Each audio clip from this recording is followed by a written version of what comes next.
The ASEAN is an organization founded on August 8, 1967.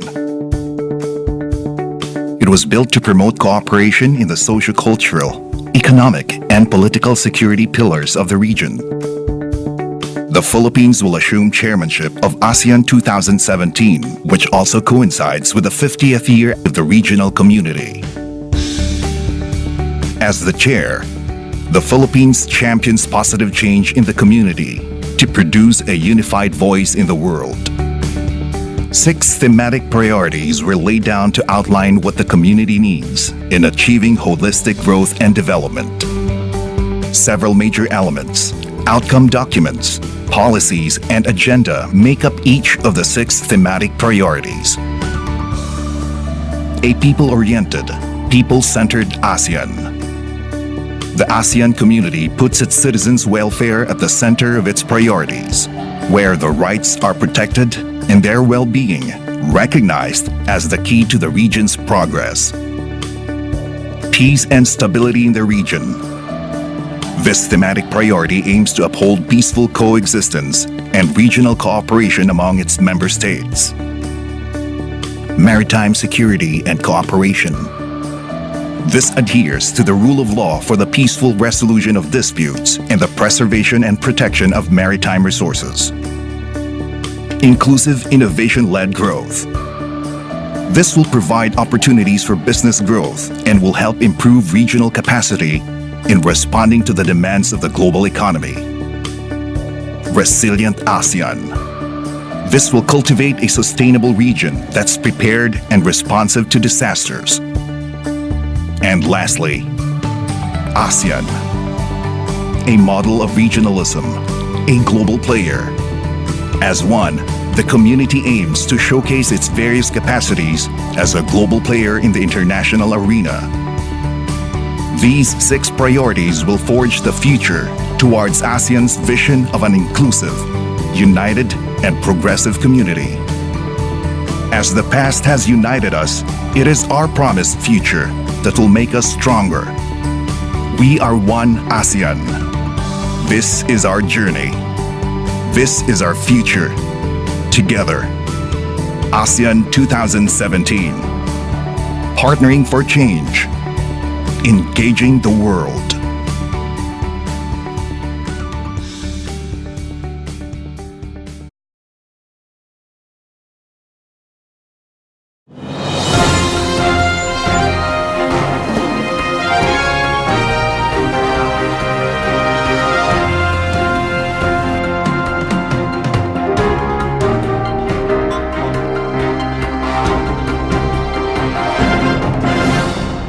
Good morning, Cebu. Welcome to another round of Kapihan sa PIA. Today, we are here in one of the offices of the Department of Environment and Natural Resources, ang Mines and Geo-Sciences Bureau, atong ila-ilahon kini karon ug unsa ang ilahang mga proyekto, programa ug mga serbisyo. Kini si Perliza kontratista sa PIA Cebu ug uban ang taga DYMR na mong partner nga si Miss Annabella Rosas. Good morning, Miss Ann. Good morning sa ato ang mga televiewers ug sa ato ang mga listeners sa DYMR Radyo Pilipinas. So niata magpahimutang mismo sa buhatan sa MGB dinhi sa Banilad, Cebu City.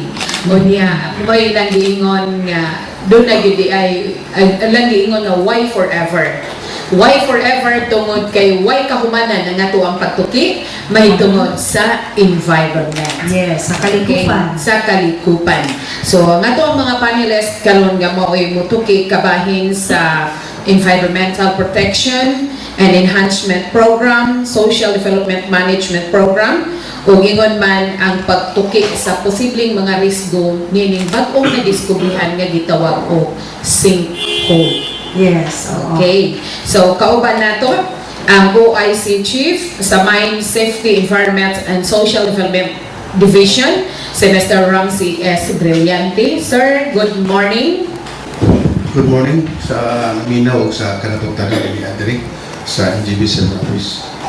Okay. Kauban sa nato ang OIC-Chief sa Mine Management Division, si Mr. Edgardo Loquellano. Sir, good morning. Good morning, ma'am. Sir. Sa kanang naminaw ka doon, sa Sidiana. Okay. Ang atong suki ang Chief sa Geo-Sciences Division, si Sir Emil Berador. Sir, good morning. Good morning, Ma'am Annabelle and Ms. Pearl. Yes, sir. Ang itong tanan sa Welcome back. o sa Sky Cable. Sky Cable. Okay. So, unsa may mga kabaguhan karon, sir? Ang ato ang kinahanglan atong ipadangat ngadto sa publiko. Ato nang ilahon ang kaning MGB para sa katong mga bag-o pang nakahibalo o katong wala pagi kasinatian kung unsa ning maong buhatan. So unsa man ang tahas sa MGB? Ang tahas sa MGB, no, first of all, ang amo tayong regional director is Yes. Engineer Loreto B. Alburo, regional director sa Region 7. Ang office na comprise of upat ka divisions, ang mine management division, mine safety, environment and social development division, o ang Geosciences division, o ang finance and admin division.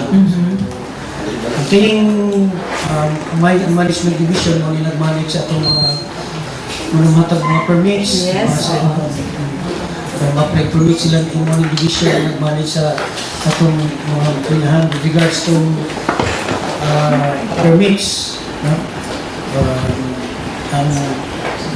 Ang kining MSESDD mo ang nag-manage sa social development, kining environmental compliance sa mga atong nag-operate ng mga minahan. Ano sila ang ilang function. Sa Geo-Sciences division is related to, of course, to about land, no? Kaning mga minerals, geohazards, and Geo-Sciences related mga work. One of services, of course, our finance and admin division. I'd like to acknowledge the presence of our Attorney Gerardo Mahusay. Ako nilayo magod kayo po. Mahusay, Finance and Administrative Division. Si Attorney Mahusay maoy mo represent ni Director Alboro. Numero 1 yung tahas mo ang paghatag sa mga permit sa katong mga nag-apply o mina. Apil na po itong mga buhatan nga gikinahanglan nagya po yung mga clearances na kuhaon sa inyo mga sir. Kanya katong social management program, unsa man to siya, sir? Social development program. Ang social development program amo sa nang require sa mga mining companies na mo establish sila og kanang programa sa social development and management program in order for the assistance to the mining communities. Kay di malang sa ang balaod nato karon di malang gaingon nga ang katong mga investor sa mina magsigila sa mina magpakadato sa ilang negosyo sa ang community di sa pabayaan. Ilang dunay assistance kay di man tanan mga tao sa community nakatrabaho sa mina. Di ba? Choosing lang ang mga empleyado. So katong wala makatrabaho nga naa sa mina maka-generate income tungod anang SDMP. So ang mga mining companies doon ay budget based sa ilang operating costs nga ilang i-put up para ang program para i-assist nila sa mining communities. So sa ato pa kanang naa sa palibot no sa mining area nga kuan kanang naadiha na nimuyo, so makabenepisyo gihapon sila no gikan sa maong minahan. So mura siya corporate social responsibility na aspect of the mining company. Oh, murag main ana. Mga pila ka percent sir ang fund nila? Ang budget nga gi-require nato sa SDMP per mining companies 1.5 of the operating cost Per project or per ibota na per company. okay. So 1.5 of the operating cost, and it should be included in their work work and financial plan per year. Okay. So far, diri sa ato ang kuan, pila na ba ka nag-operate nato diri mo mga mines? Karon mga 15 sa mga large scale lang. Oo, large scale, 15 ka 15. buok. And what with the biggest community? Ang Carmen Copper, kay Metallic Mining Company sa mga pinakadako. Pinakadako po ito ng budget. Carbon Copper Corporation na naasa doon ang Desirado, Toledo City. So natay mga cement plant sa Apo Cement, Tayo Cement, Mabuhay, Pel Cement o kining Republic Cement. Most of the bigger mines are in Cebu. So, model ka ang Sir Brillante, no? Mine, Safety, Environment, and Social Development Division. Diri po sa kang sir sa mine management. So, unsa may inyong puntaha, sir, sa inyong division? Good morning. No? Ang main good nga tahas sa Mine Management Division more on sa regulatory function ni. So kami ang naghatag sa mga process sa mga permits. Ato diri mga large scale mining permits, so diri mo i-accept na to diri sa atong buhatan nga ato pong i-process para magawas ang permit. Kami sa monitor sa mga operating mines. So katong na-issuehan na permit, ato nang i-monitor. So mag-audit mo tong pareha tong gikuha ni Secretary Gina Lopez sa una nga gi-audit sila. So kana gihimo nato na regularly yun, monitor ta sa mga operating mines nato diri sa Central Visayas at least once a year. Nag-issue po tag mga daghang mga klaseng permit kana kung naatay mga export sa ato mga minerals, so ato po nang issuean og mineral or export permit, ato po na silang i-validate ang ilang stockpile, ang volume sa material. So kanang mga ore transfer permit o diri sa local ng mga shipments. So usa na sa mga trabaho nato diri sa among division. Sila. So ang kang Sir Emil, ang Geo-Sciences, sir, unsa man po'y tahas? Ang dagatag mga mga major programs sa Geo-Sciences Division sa Mines and Geosciences Bureau. Usa ang kinitawag na to coastal geohazard mapping, ang nag-involve sa pag-assess sa mga coastal areas. Currently ito ang atong mga geologists sa Negros Occidental karon, kaya ang assign, we are also assisting other regions. To amin na-assign karon dito, so ito atong mga geologists sa Negros Occidental. Kanya ang sapod kining geological quadrangle mapping, i-map na to ang sa geology katong mga areas na wala pa na map sa Pilipinas mo na usa sa mga programa sa gobyerno. Hopefully mahuman ning mapping po sa doon natay ibawa na to sa klase ng mga bato sa specific na lugar, no? So doon natay mga na-assign po tayo sa Region 5 o Region 3 tayo mga geologists na para dito. Kanya ang sunod kining vulnerability risk assessment sa mga different municipalities, cities within Region 7 and part sa among sa itong area po dahil kining Negros Oriental po and conduct vulnerability risk assessment, produce tag mga exposure maps, no? Other than the katong geohazard maps. Lahi ko siyang 10,000 geohazard mapping, lahi po to siya.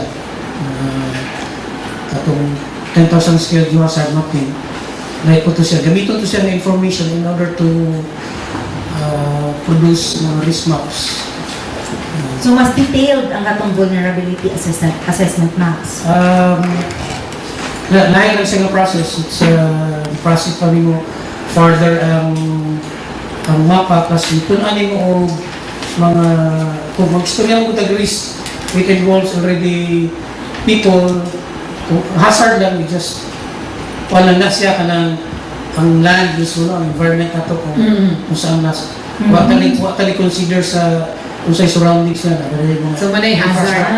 Okay. When you talk about risk, it already involves infrastructure, people, mga schools for mga buildings, residences. So i-identify na nato and we relate it to the type of hazard present in the area. So hopefully magamit isa sa mga local government units nato to in planning also. Nahumanan na siya, sir, kanang wala pa nato nahuman.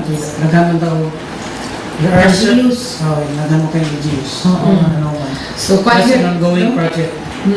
Dako-dako gyud no ang kaning komunitag DYMR piltig yung dakua piltig lapara ang mga kanang mga butang nga angayan gyud natong mahibaw-an bisan kada adlaw dito mag-stress taga DYMR for Daghan pagbalita daghan pa gyud ang angayan nga mahibaw-an no. Oh, so diri po sa inyo ha attorney unsa man mag-atubang kamo mo atiman sa mga kaso masang-at diha sa diri mga reklamo? Depende na siya ang kaso kaya I for one go, being the chief of the finance and admin division, kami mo mag-oversee tanan sa ato tanan mga finances diri at nila to mga tao tanan including the personnel HRD under na namo properties building the properties building vehicles tanan mo na atong under diri. Yeah, kay sana po mga kaso na to diri. Of course, ang office ko na to actually doon na item na to diri nga the attorney in charge of the staff of the regional director. So mana siya kung may mga kaso i-file siya ang mo-file ang mga kaso. But at this point of time after ko na at this point of time duha ang gidala na ko being the attorney and the chief of the finance and admin division. So kung may mga kaso nga i-file na to, for example, kanato nga nakita sa field sa among mga typical division personnel, nakita nila, doon ang na itong filean, ipasisa ni disorder nila, filean na to sila ang kaso. Ako lang mo, karong wala pa may maka-hire o katong attorney to replace my position, ako lang sa iyo kung nang-handle na. So, nadiha sa imo ang kining kwartang daghan. You would also know which among the services are kanamoy yung usay pinakadako nga income generating or income generating service for the MGD. Actually, we're not talking of income, no? This is not income generating agency. Okay, wala man. Ang atong madawat to itong funds lang from the public. So, of course, katong minimal lang mga filing fees, mga registration, which is not enough, which we cannot really call as a revenue for the agency. Nakabo na to, kita itong cost-oriented agency. Kaya kung matagasto na kung budget na nga to. For one, ang biggest kinatong budgeted division is the Geosciences. So, ang madawat na to nga kanang gitawag nimo sir nga minimal fees, diretso na dito sa National Treasury, dili sa sa DE. Kanang ko madawat dito ang nato sa National Treasury dito. Okay. Pero minimal jud kaya na siya. Okay, di ba they pay a certain amount when you export the mineral? The income goes to the municipality or portion of that a percentage will be paid to MGB? Ato lang i-require sila once nga mo apply sila for export of minerals is the excise tax. So actually BIR man yun ang kuan mga collecting agency na pero ni kuan ta nitabang ta sa BIR pag monitor nga sakto gyud sila bayad sa excise tax on minerals. Per ton siya, sir? 2% of the gross output. And so far, we had been contributing bigger bulk na to sa national kuan. Kana siya ato gina sa kuan man excise tax so dito na sa National Treasury. So kuan na po na ibalik na po na diri sa atong LGU later. So i-distribute na po na i-share ang corresponding share na nanay mga share ang mga LGUs like the barangay, like the municipality and the province. What is the mineral that we are exporting? Pinakadako sir? Diri sa ato gyud sa Region 7 karon, of course kini sa carbon copper, kini kuan na to, copper man na siya. So out of sa napo siya mga byproduct na natoy gold ug silver. So mao ginay pinakadako na to na export sa atong region. Copper concentrate. Copper concentrate, di na pure copper concentrate. And then with corresponding gold and silver. Yan natay mga non-metallics nga mga export po nga products like diri sa Alcoy kanang dolomite may nanay dako bitaw mga kaagi man siguro ta kana sa highway na sa Philippine Mining Service Corporation nag-export na sila dolomite products to other countries. Then at punta sa Bohol na puntoy mao gyapon Philippine Mining Service Corporation, then limestone na pud ang ilang produkto. And then it is exported again to other countries, various countries in Asia. Okay. And napod usa sa Sinkholes, napod tay limestone nga company dito nga nag-export po og limestone. So, non-metallic na. Non-metallic. Dolomites and limestone. Dolomite and existing na to gyud nga export product karon is dolomite and limestone for non-metallics o sa kining copper concentrate with gold and silver for metallic. Sa Pilipinas, sir, kapila man ta diri sa region ang kuan export export ramp nato sa copper. We are leading because we heard before. Actually, previously yun kining Atlas man ang pangalan to diri sa Carmen, saunan. dili Atlas Consolidated Mining and Development Corporation, PCMDC. Actually, then karon ang operate ana, though ang mining claim is still PCMDC ang owner, pero ang operator is Carmen Copper Corporation. Before mga 80s, Yes. dako kay na one of the biggest mines in the whole world kining Atlas. Toledo sa Atlas. Mabot na siya something like top number one of the top 10 producers in Asia atong time na. Karon lately nagka-kuha na sad siya, nagkagamay na sad ang deposit, ang depende na po sa lahi na po ang type of kuha niya, extraction, so dili na dito pare sa una. But we're still leading in terms of Philippine production. Within the Philippines, we're one of the major producers of copper. So, kuan kaning daghan mega pun tao kining mga resources no dinhi sa region 10 region 7. Okay, so ato na nahibaw ang nagkalendain nila nga functions, nagkalendain nila nga tahas ang kaning MGB.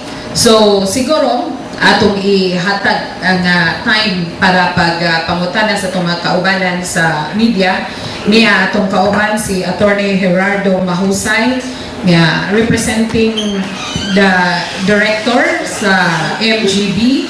Kauban po nato si Sir Ramcie ang OIC-Chief sa Mine Safety, Environment and Social Development Division, si Sir Edgardo Loquellano, OIC-Chief sa Mine Management Division, o si Sir Emil Berador, ang Chief sa Geo-Sciences Division. So, kinsay unang mangutana, ma'am? Sir Emil, katong mention about the vulnerability risk assessment na itong mo, when it started, sir, and then ato ang timeline na mahuman siya, and then pila na ka-LGU sa itong nasudan ani o percentage sa di ba ongoing na project ani? Dili ko makakuha para no, later may exact number, but siguro napasa we have a total of LGUs 25 sa Bohol, 53 sa Cebu, 25 dahil sa Negros Oriental, 53 sa Cebu, 48 sa Bohol, and 6 sa Sinkholes. Alam mo ito. Total. So, gamay pa no ang percent nga itong LGUs. For now, wag ba may timeline kung ano sa moment. Dili sa Cebu, doon na natin nakundakan pipila ka LGUs sa buong po, okay, priority nyo ang buwan because of the earthquake dito yung sa Linog. And in fact, some the regions are also assisting us among MGB offices, regional offices, assist ko sa ano. Nagsugod tayo, sir. Nagsugod if I'm not mistaken, 2015? 2015. So, unsa gid gani rason na to, sir, nga aside from the geohazard mapping, ano din mo taning vulnerability risk assessment? Kining geohazard mapping, ang result nila is you produce for landslide, you produce a rain-induced landslide susceptibility map. So, makita na nato sa mapa ang itong mga ratings niya for different types of either high ba, low ba, or moderate. Kanya, ang difference ani sa vulnerability risk assessment is kining assessment, i-input na nato ang mga communities, asa locate ang communities, part ng population, infrastructure, mga roads, building footprints, and infrastructure. Manayuna na ito sa pagkakaroon. I-relate na siya sa mapa, sa katong geohazard maps. So for example, there are certain parts of the certain barangay na nasa sa high, so ma-highlight ko siya. Ma-highlight ko kay i-geotag man ito katong mga kuan. I-geotag. Matrabaho ko siya because you have to identify those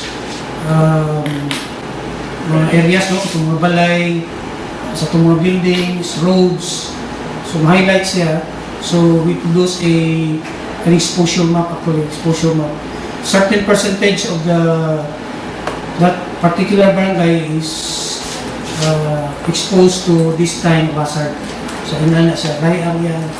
So, in effect, magamit na nimo, pag tanaw pa lang sa mapa, for example, there's an incoming, there's an advisory from Pag-asa that there's an incoming typhoon. So, they can use the map to, dito sa kininay nga barangay, no, mas daghan na yung exposed din sa flood, o sa landslide. So, they can prepare. They can, mas ma-prepare nila dito, mas mabantay ka rin napita, percentage na sa mga structure na ito rin, mas daghan, mas taas. So, that's the main major difference na. Sir, musod na nambaan niya ang katoto ang mga sinkholes? Lahat po na siya, ang kanang subsidence mapping, wala na ka na-mention ganito. We have this subsidence mapping, subsidence assessment. Particularly sa areas na underlain by limestone. Kaya ano man ang ma-develop ang kini atong mga caverns sa limestone areas. So not all areas are susceptible to subsidence related to sinkhole collapse. So certain areas lang. But there are, however, there are a lot of areas in Region 7 na susceptible to subsidence hazard.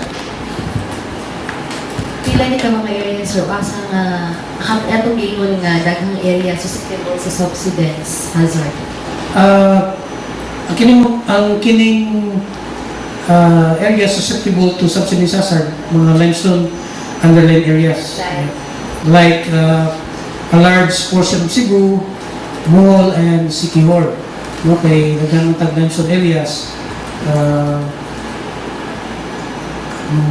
Ang cost labi na ning ang sa Cebu, no, ang Asa ni dapita sa Cebu, sir? halos tanang municipalities na limestone. Province. Wala siguro yung municipality or city sa Cebu na wala limestone. So naaging tanan. Kaya magka-tukag north, magka-padung ka diri south, mas daghan yun ang limestone, majority na limestone. Pag tanindot kayo itong mga beach sa north ug sa south, kay limestone, puti man ang limestone, di ba?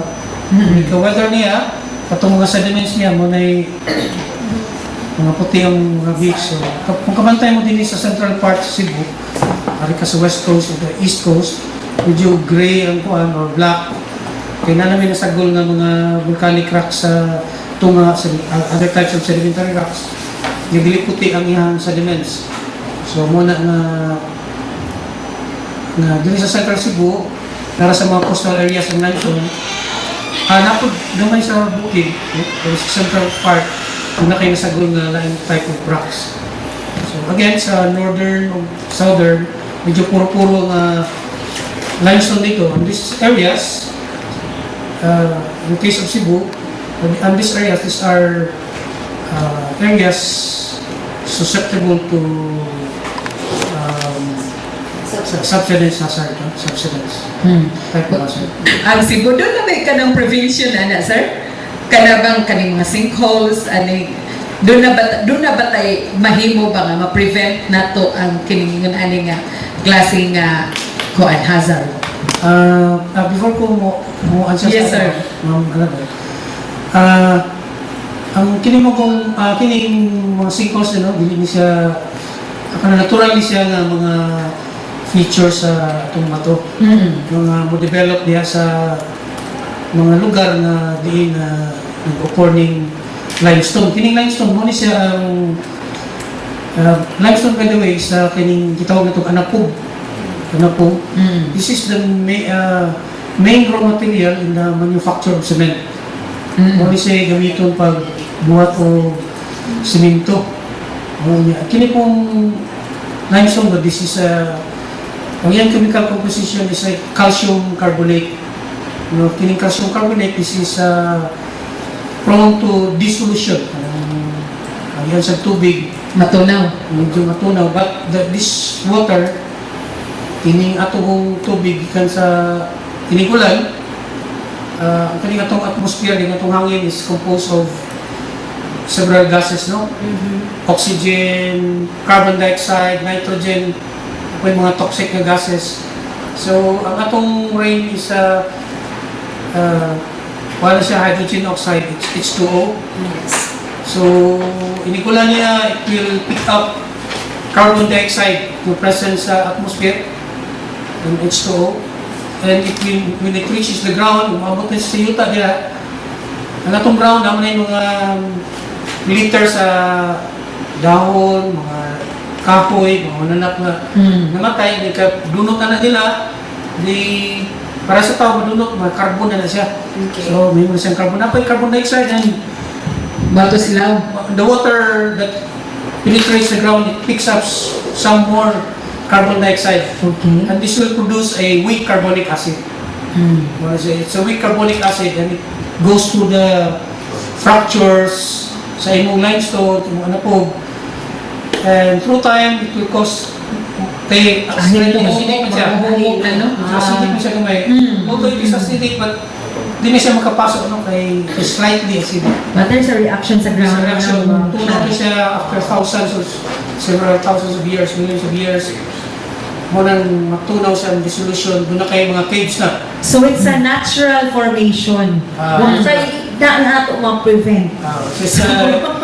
Doon na kayo caves na, munang nanitayin doon kayo mga caves, doon na kayo nitulo nga Stalagmites. stalactites, okay, kung natunaw nga limestone mo, inigawa sa punyato, because of the change in temperature and pressure, mo precipitate, mo balik na po siya crystallize as calcium carbonate. And then, hinahinay sa tubo mo taas. Ang katumatuan po niya, that is the stalagmite, munang medyo flat siya kaya tuluan. At least, after magsisag to, sumpay siya, may mo na siyang kolong. Siyang kolong. So, subon ito based sa kanin. Flat one ko, This is geology na. Cave, nanatay mga cave, no? When the roof of the cave collapse, nanatay butas na, wala na itawag ng sinkhole. Sir, pila existing sinkholes na to? Dili sa Region 7, asa Hindi na ito makount. Wala pa may data na dito makount. Kamala ito na-assess ng again, the sinkhole is the sinkhole is a Roof of the usually circular, no? Although not this, there are some instances na rectangular siya. Ang sinkhole na yung mga rectangular na sinkhole yung nakita na pag-collapse, yes. Rectangular is a very unique. Initially, pila inyong sir? Wala may karon no, because wakoy count. But you can give you later so katong mga I don't have here the list. But there are several sinkholes kay these are limestone areas na kitag mga langog. Some of these caves actually are tourist attractions, no? So di tangay mahadlokan din because we can use this to our advantage actually. These are We just natural have to be hazards. careful. Last two from me. Ang subsidence assessment na to, sir, ongoing ni siya? Yes, this is an ongoing project program of the government. At then, also itong reminder sa public kay once man good makakita sila yung Sinkholes, especially sa province, magpanik man good dayon. Ano sa itong reminder? Ang makakita sila ng sinkhole, every time na sila sinkhole, i-report na yun sa barangay officials, and then of course to the local government officials, specifically the local DREAM officer or the municipal disaster risk reduction management officer. Okay. Ang kada munisipyo na to, doon naman sila or city, doon na sila DREAM na to DREAM o disaster risk management officer. DRRM. Green. So, of course, you have to immediately cordon off the area. Itong na to siya kanang higot baron o kural, kung tawag warning sign, nagdili pa ulan. Nagdili din na siya kami. Di sa nato patabunan, kita basta-basta mo unless advice, recommended. Patabunan ko. Yung kasi niya, na-stream dito sa Ilawan, kay kuwanda siya, kanang cover na siya, na-cover sa Ilawan. Kasi na underground river, Muna siyang tourist attraction. manang Convert. para sa kanang Sinkholes sa Palawan, that is actually an underground river. Ano siya. Okay. Kung nakadto na mo dito, Padung pa, sir. padung pa. Okay. Okay. So, Nay, pangutana? Yes, miss. Hello. Good morning. Good morning. You mentioned about the social development management program. Sir Brillante.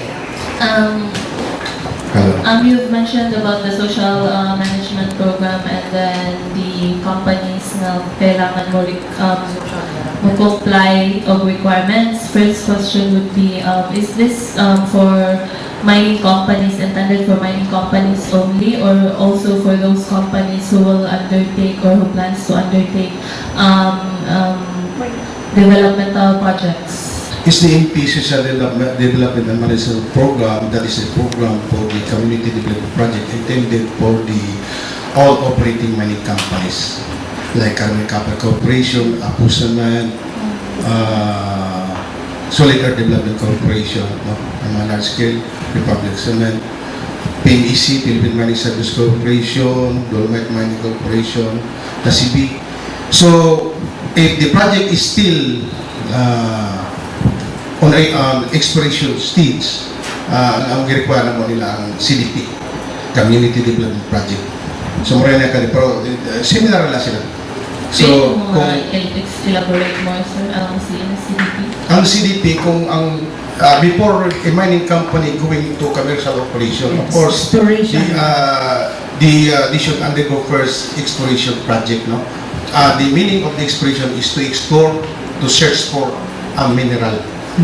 Meaning mineral, if it is workable, if it is profitable. If there is a certain mineral, then you have to quantify kung muna trabaho sa geologist, no? Yes. Sa exploration, no?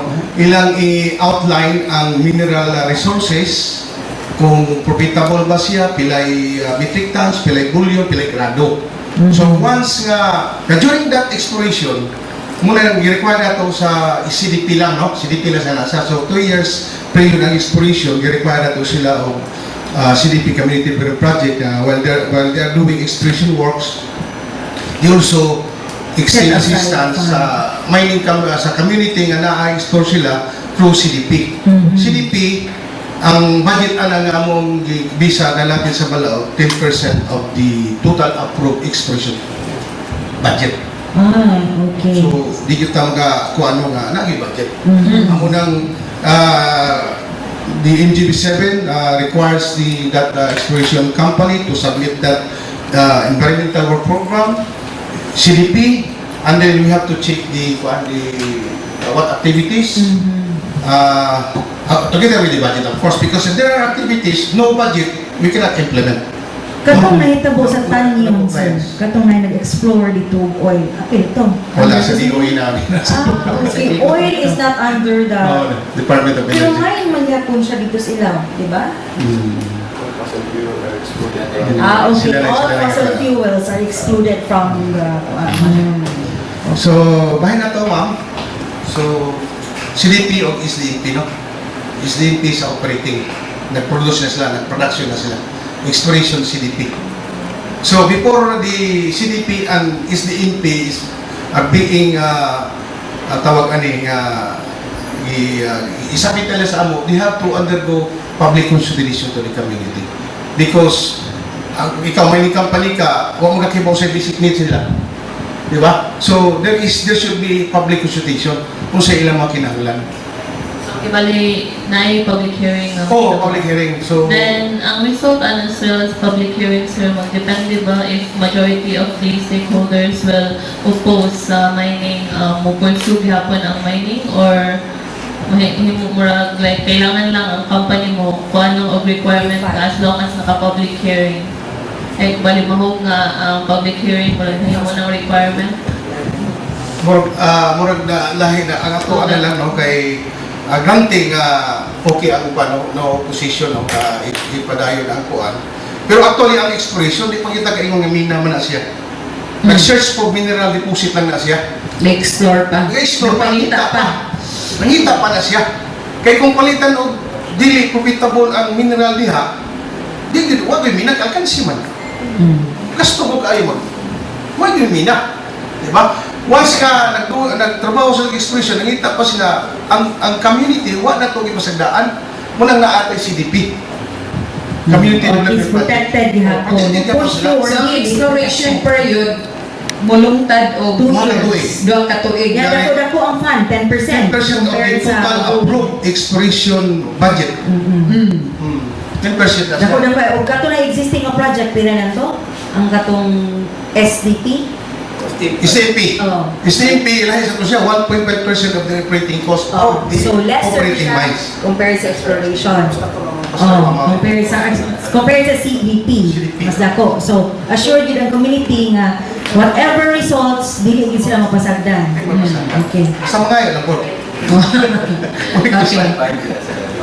So, mo provide yung livelihood sa stakeholders or sa community itself. Yes, that's the focus of our management, of our central office nga tagaan yung parity sa ang livelihood kay income generating. Kaya sa kikaingon ko na ganina, not all people in the communities na makatrabaho. Di ba? Selected lang sila, kaya ito lang mga skilled workers lang. So katong wala makatrabaho in town, wala nang atong assist sa SDNP. So, last question na lang sir, in terms of mining, naman dyan ni kaning negative ecological impact yun, obviously. So, unsay gibuhat ninyo para at least malasan kay dili man jud siya ingon nga kanang when you say mining, it means nga naagay negative. So, how do you at least lessen lang ba? O nga mabalance lang gihapon in terms of ecological Sa environment. Okay, bahay sa environment, ang mining companies, we are also requiring, no, bisa to ang balaod, na mo submit sila og environmental protection enhancement program. So, like of mine, EPEP. So, ang kanang EPEP, Environmental Protection Enhancement Program, mao na ang programa diin ang tanang environmental activities. Sa wala ang mina, before sila magsugod, they have to identify, describe the effect, no, the negative impacts of that mining activity.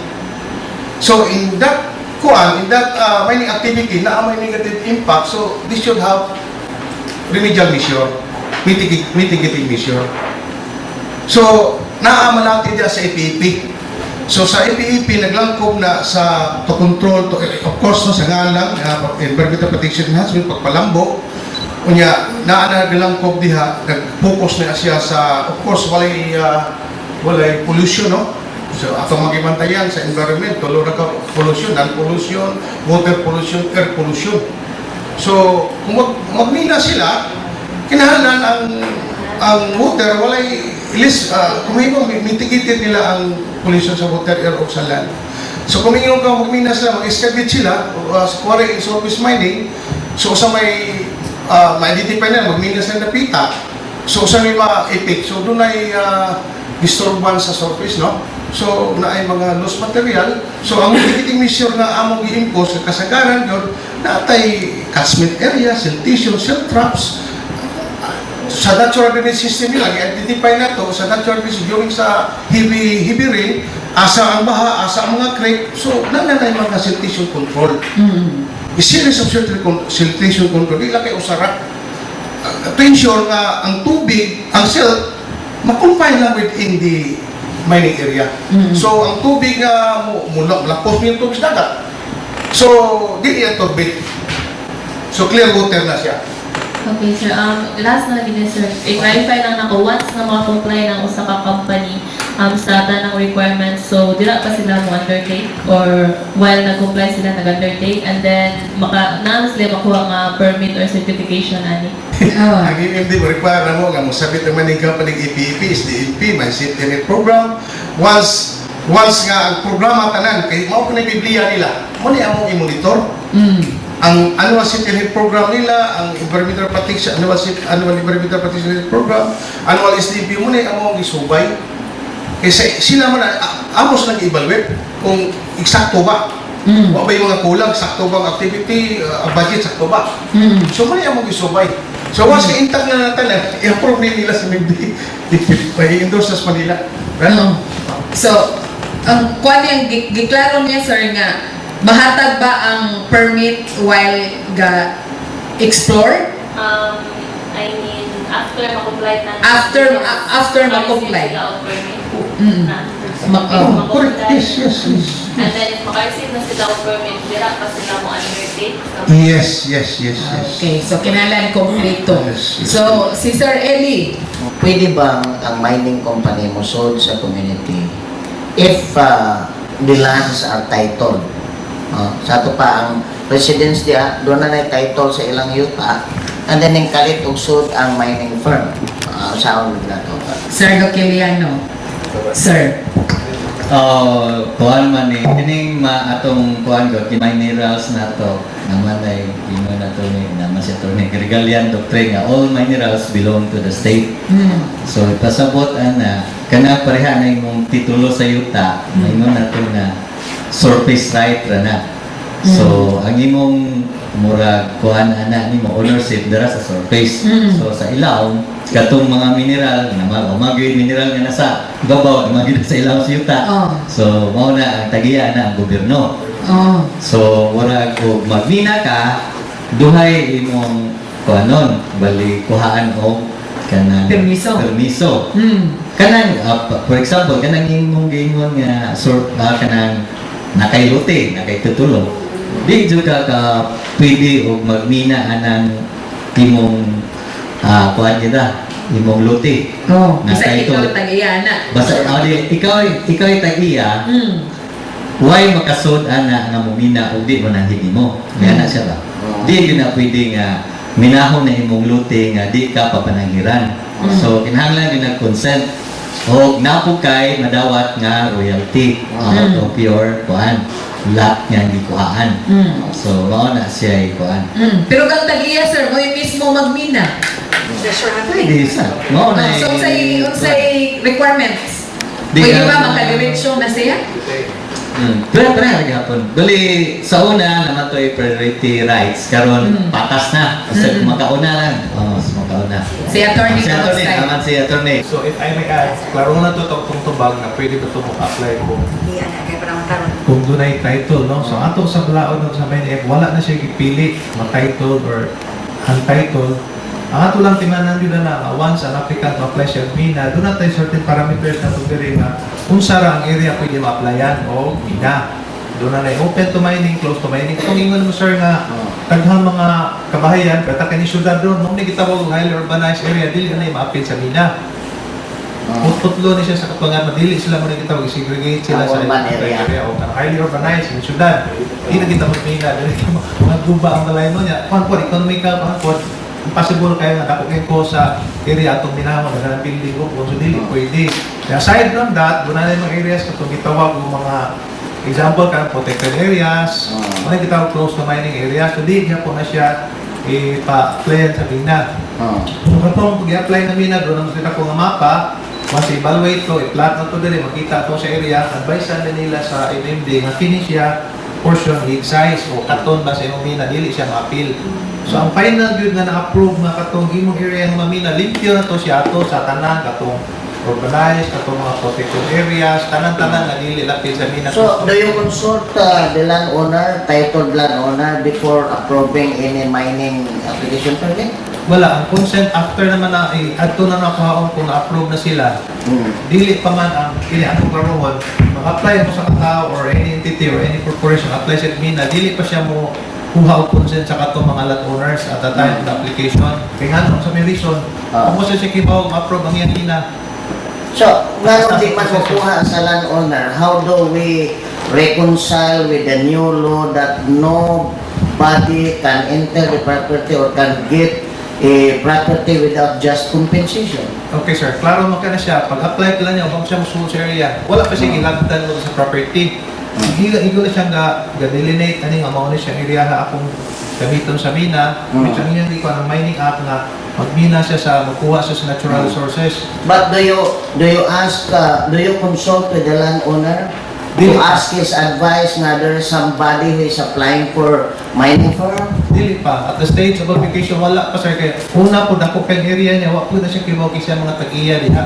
Kailangan mo na itong plotting sa mina. Naman yung gitawag na ito. So, you must require tingali sa applicant nga, these are the landowners, I want to conduct mining operations here, these are the landowners. So, the landowners can be consulted before any application being processed with DYMR.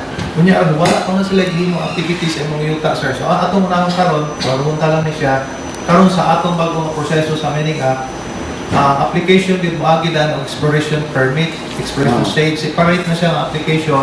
Kaysa una gud ang applyan dito, apply lang pang large scale mining, appeal na to, build in na to ng exploration stage, meaning pag-approve sa imong nila production sharing agreement, mo conduct na ng exploration. Bago na to nga paagi karon, dili na ka ma-apply o katong imong ako hamina, imo sa apply ang exploration permit sa explore sa area.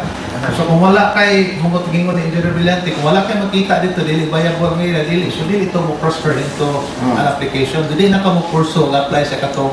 There should be another requirement by consulting the owner na there is a person applying for a mining permit.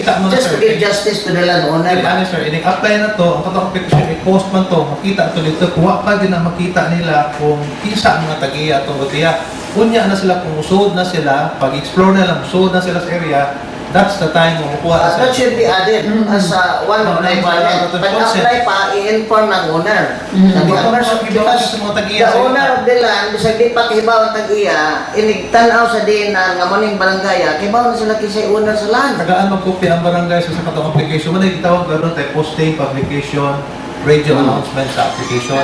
I think it's unfair ba for DYMR to approve any mining firm na maligsan ang tagiya syuta. That's what happened in other provinces, di ba? Nagikomentaryohan ni Juan, katong na-out nga gibasta na lang gi-out ang mga tao because DYMR approved the mining operation in the area. Dahil na di siya sa ato, pero hindi siya makasuot, hindi siya mga consent na sa tagiya sa yuta. So pag-apply lang niya, wala ka man yung biwa ko kaysa ang mga tagiya ato sa yuta. Kinako ko na iyang application board. So di pa siya kibaw, i-post mo sa itong iyang application nga to sa barangay, ari sa atong opisina, ato sa Penro, ato sa kapitol tanan, makita na nga to, provide na ng copy ang barangay, hindi po sa barangay, provide na ng copy ang barangay. Yes, So what if the people will oppose that we will not allow anybody to enter? What will be the action of DYMR? Mufile na sila sir, kung gikan sa makita nila nga to sa gipost, di ba? Gipost man na, atong i-publish, doon publication, doon ay radio announcement, nga doon na si application, kining area tanan, ng barangay, ng municipality.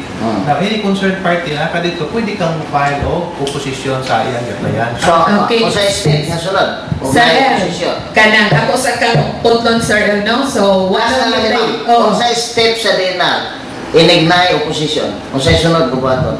Ang katong opposition, sir, ikuan to, i-hear to siya tanan, i-process, bago to makakuha ng iyang application, ma-resolve. Bago to, nimo i-approve ang iyang application, i-resolve sa to siya katong So, the applicant first will negotiate with the landowner, so makasettle na sila, usap ay approve. Posible, sir. Masettle sila during the katong resolution sa kaso ang i-file. Either opposition or petition to not to approve the application of that certain entity or person. Okay, so wala naman kita igong oras, no, din sa DYMR Radyo Pilipinas. So ako ba ninyong mga pangutana ato ang himuon after na formally tamo close sa ato ang programa. So musod naman ang ato ang network news nga manukadikan sa DZRB Radyo Pilipinas sa Manila. So magpasalamat lang min, no, sa ato ang mga bisita karon, si Atty. Gerardo Mahusay, ang Chief sa Finance and Administrative Division, Mr. Ramcie ang OIC-Chief, Mine, Safety, Environment and Social Development Division, si Sir Edgardo Loquellano, OIC-Chief sa Mine Management Division, o si Sir Emil Berador, ang Chief sa Geo-Sciences Division. Ms. Pearl? Okay, daghang salamat sa Mines and Geo-Sciences Bureau and also sa DNR o sa tanang mga naminaw o ningari karon para mo witness sa ato ang kapihan sa PIA. Kini si Ferliza Panggatista sa PIA Cebu. Kini sa si Annabella Rosas sa DYMR Radyo Pilipinas. Daghang salamat sa inyong pagpaminaw.